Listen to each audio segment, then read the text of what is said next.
Hey, it's Tony Bruschi, and this is our week in review over the weekend, taking a look back at some of the most compelling conversations and stories that we've covered for you of the last week. Brand new episodes back Monday morning, bright and early, 5 a.m. here on the podcast.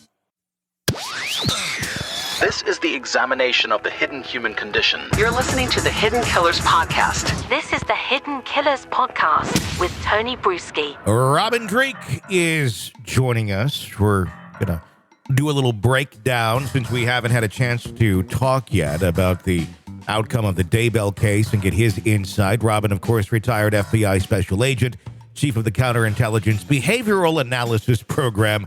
And we're doing a little bit of a behavioral analysis on Lori Daybell today. Robin's website, peopleformula.com. Robin, I want to hear your thoughts. We haven't had a chance to discuss since the defense rested and then we got the verdict. Surprised by any of this? Definitely not surprised by the verdict. And when they read when the defense rested without doing a thing, it was a moment of saying to myself, wow, Daybell was in charge, because it sounded like she said it. I mean, so her defense team followed her delusion, and hands off to them for doing the right thing. I know it's, as defense lawyers, that's not what you do. You're following the law. You're doing what you can to defend your client. But they took her lead, and her lead was delusional. And I still just boggles the mind, doesn't it, to think that she's so disconnected from reality, and even to the fact that she thought that the prosecution did not prove her guilt, or that they were off in any way, that she could just say, "Oh, I'm done." That's delusional. That is 100% delusional. So, is that going to work into her factor, because she needs to be a participant in her own defense, and clearly she was a participant in her own defense. Does it make it right if you're a participant in your own defense, if you're delusional while being a participant in your own defense? And I know there's not that, you can't say insanity in Idaho, but I mean, clearly, the decisions that were being made there were not in her best interest. No, I'm still, I think I'm a broken record on a few things when it comes to her. One is, I don't think she's bright at all. And I don't think her latest husband is bright either, because they did such a horrible job of everything. I mean, just look at the destruction she's caused in her life. And I still think, having done some cult research and how cults form, and basically all the cults that form you read about are the successful ones. So it's easy to see in this case why it wasn't successful. And it just goes to show how bad they were at even making a cult. Yeah.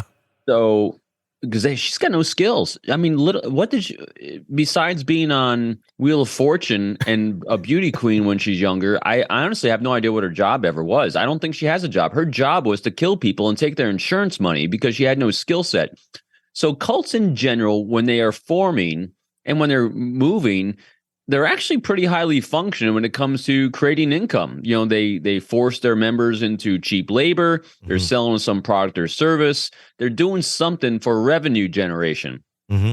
These two had nothing. You had a really bad writer in Chad who was not charismatic enough, because that's the other thing too, is cults generally have one leader who's the charismatic one, and Chad, without her, was not charismatic enough to do his own crazy. And so she comes in, she's the charismatic one, but off of his teachings, which is, it's a little off. And then when they have no skill set to make money except by bumping people off and taking their insurance money, and then the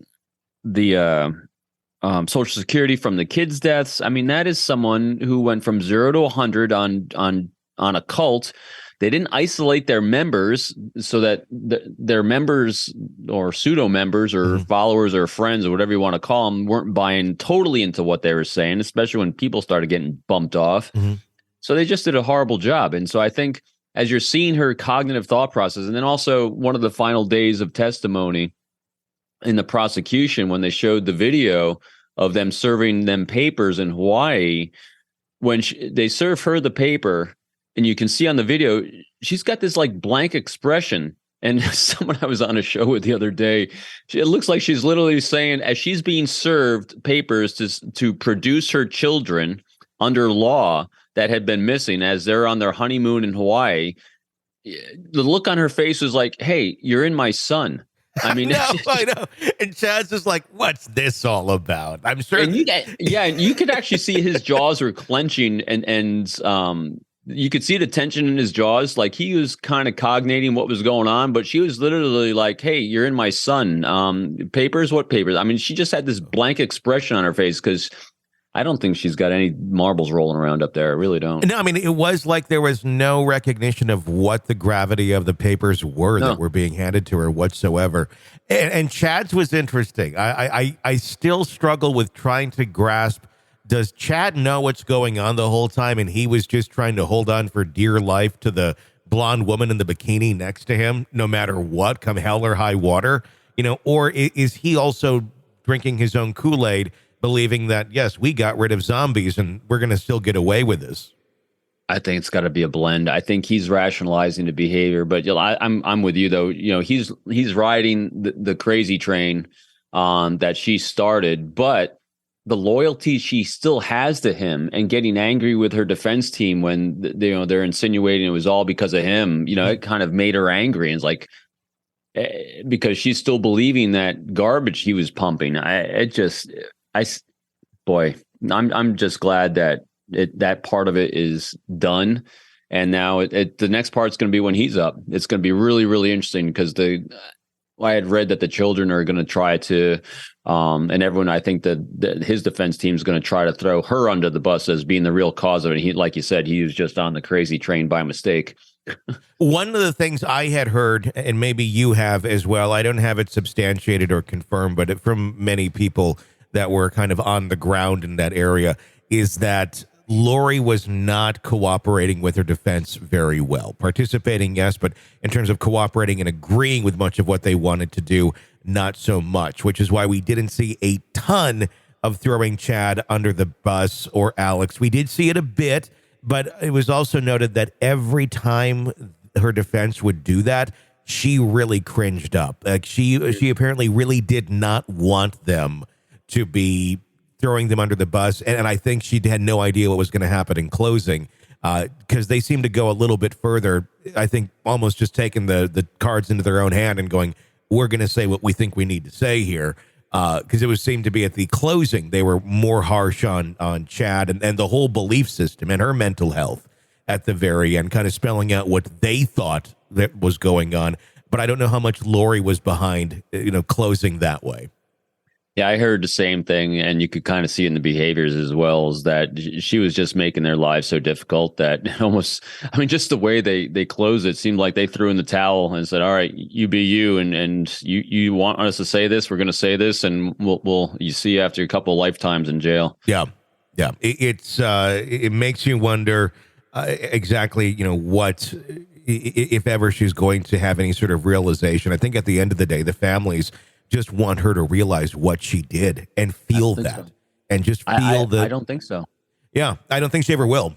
I don't think either. It's just, and that kind of goes, you and I've been chatting about this a good while, kind of hypothesizing still if she's ever going to have one of those moments. Mm-hmm. And if she didn't have it when she was standing there being convicted on all counts, and she's still, you're watching the expression, still not getting it. Mm-hmm. I'm like, I don't think she's ever going to get it. I think I don't know, and who knows, but yeah, it's still the most unusual thing. And who was it? I was watching one of the other shows the other day, and everyone's just dumbfounded by this. It's the most unusual case that anyone's seen in such a long time because she was just so out of it when it comes to facing reality.